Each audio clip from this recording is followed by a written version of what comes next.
গণতন্ত্রের মাধ্যমে ইন্টারিমের যাত্রা সমাপ্ত হোক, ঠিক কিনা বলেন? এটা আমাদের দাবি। নাম্বার 2 হলো আইনুল হক কাসেমী সাহেব সহ জুলাই যোদ্ধা এবং ছাত্র জনতার যে সকল সদস্যদেরকে গত 1-1.5 দিনের মধ্যে গ্রেফতার করা হয়েছে, তাদেরকে 24 ঘন্টার মধ্যে মুক্ত করতে হবে বিনা শর্তে।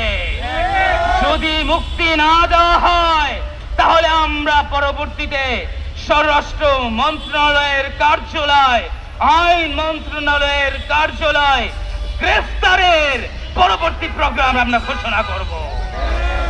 এবং আরো সুস্পষ্টভাবে বলে দিতে চাই, যে কোনো অবস্থাতেই আলেমদের হয়রানি, জালিম এবং খুনিদের, দেশদ্রোহীদের, আগ্রাসন বিরোধীদের পক্ষে যারা কাজ করছে, তাদের বিরুদ্ধে যারা নেমেছে, তাদের পক্ষ হয়ে আমাদের এই স্বরাষ্ট্রমন্ত্রী এবং আমাদের আইন ও প্রশাসন, আমাদের তৌহিদি জনতা, ছাত্র জনতা, জুলাই যোদ্ধাদের ওপর সব রকমের হামলা, মামলা এবং তাদেরকে কষ্ট দেওয়ার এই কুসংস্কৃতি অবিলম্বে বন্ধ করতে হবে। নহলে আমরা ভাববো ফেসিবাদের আবারও পুনরাবৃত্তি হচ্ছে। বরং আমাদের সদস্য বলে গিয়েছে, ফেসিবাদের জমানায়ও হাদিসের দর্শ থেকে উলামায়ে কেরামদেরকে উঠিয়ে নেওয়া হতো না, কৌশলে বাহির থেকে গ্রেফতার করা হতো। আমাদের ইন্টারিম এবং কার ইঙ্গিতে স্বরাষ্ট্রমন্ত্রী এবং প্রশাসন চলছে আমরা জানি না।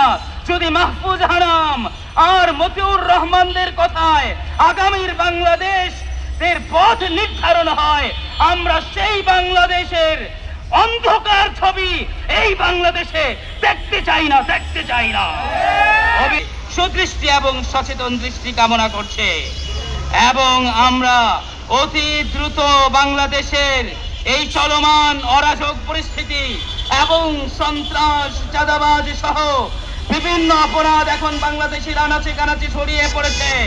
অপরাধীদেরকে ধরার নাম নেই, খুনিদেরকে ধরার নাম নেই, চাঁদাবাজদের ধরার নাম নেই, বরং এই দেশের শ্রেষ্ঠ নাগরিকদেরকে ধরার জন্য এখন শেষ সময়ে সরকার ঝাঁপিয়ে পড়েছে। আমরা এর তীব্র নিন্দা জানাচ্ছি।